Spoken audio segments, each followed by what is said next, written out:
welcome back to my channel. Today I will be reviewing Birdie's newest album, Beautiful Lies. Before we get started, I want to remind you that this is simply my opinion on the album. We all have different thoughts on it, and I would gladly await yours in the comment section down below. So, Birdie has a new album out, and I have to say I never paid much attention to music until now, and Beautiful Lies is pretty much my introduction to music, as I went pretty blind into this album. First of all, I genuinely enjoyed it quite a lot.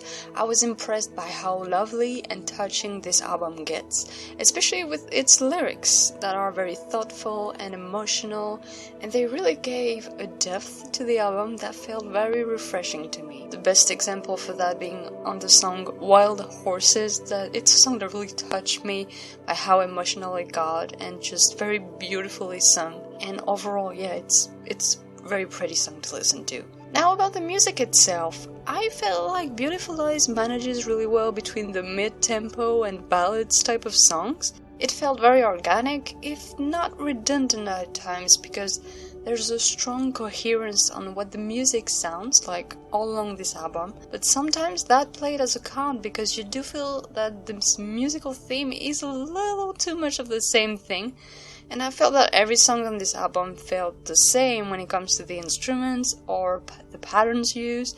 It felt very repetitive. This said, this is literally the only negative point I add with this album. Its lack of diversity, which is highly compensated by the amazing lyrical work, and Birdie's voice, which I felt was comfortable, charismatic, and effective. Once I was done with this album, I wanted to go back to it immediately because I feel like there's so much to enjoy from it and also analyze.